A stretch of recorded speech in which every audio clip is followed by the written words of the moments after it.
Le centre de rééducation fonctionnelle de Carpap s'est doté d'un second exosquelette grâce au soutien de Malakoff Médéric. L'exo permet aux paraplégiques de retrouver la position debout.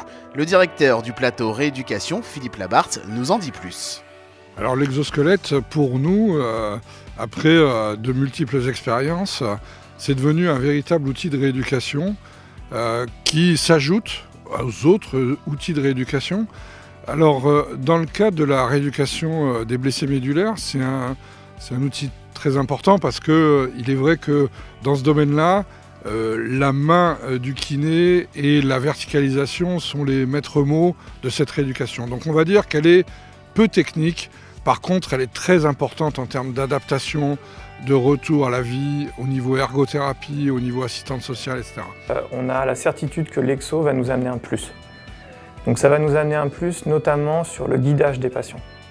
Voilà, sur le fait de guider les patients, sur le fait de leur permettre de retrouver un certain rythme de marche, permettre aussi de développer leur endurance à la marche. Et c'est vrai que l'objectif, et on le fait pas actuellement, c'est de proposer des exosquelettes au domicile. Voilà, qui est vraiment un transfert de ce qu'on va pouvoir proposer en centre de rééducation ou dans des hôpitaux spécialisés. Au domicile des patients. On voit qu'il y a quand même une nouvelle technologie qui nous fait. Je pense que tout ce qui est mise en place de la machine et réglages vont beaucoup plus vite que l'ancien exosquelette. Et on se rapproche d'une machine, je pense, au public dans les années à venir, quoi. Pour le moment, ça reste une machine en termes de rééducation, mais on voit très bien qu'on se rapproche d'une machine de tous les jours dans quelques années, quoi. Ça avance, quoi. Dans l'avenir, on pourra retrouver vraiment notre autonomie comme on l'a eu avant l'accident, quoi. Très satisfait de pouvoir trouver des financeurs comme ça qui nous permettent d'avoir des machines de rééducation telles que les exosquelettes. On ne peut pas rêver mieux, hein. C'est extraordinaire. Je suis arrivé ici au mois de janvier du coup pour Escar et j'ai vu ça et j'ai fait ouais, c'est à tester quoi.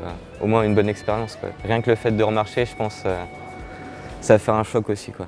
C'est vendre du rêve, mais du rêve, t'en as tous les jours. Et là, si tu peux l'avoir, par exemple, c'est une formation de 6 semaines, je crois, pour l'exo. Si tu peux l'avoir pendant 6 semaines, rien que déjà remarcher tous les jours, 1 ou 2 heures par jour pendant 6 semaines, tu signes, quoi. C'est obligé, quoi. Pour nous, c'était un projet novateur qui peut avoir un effet bénéfique sur la durée pour un ensemble de personnes en situation de handicap. Donc on a jugé que c'était intéressant d'aider, de porter ce projet. Quelque part, nous, on finance des opérations avec une vue lointaine de notre siège, des administrateurs. Et quand on est sur le terrain et qu'on voit qu'une personne en chaise roulante, moyennant un temps de préparation, arrive à marcher, on arrive à discuter avec elle les yeux dans les yeux, ça fait forcément plaisir et on se dit il y a plein de choses à faire, ça évolue.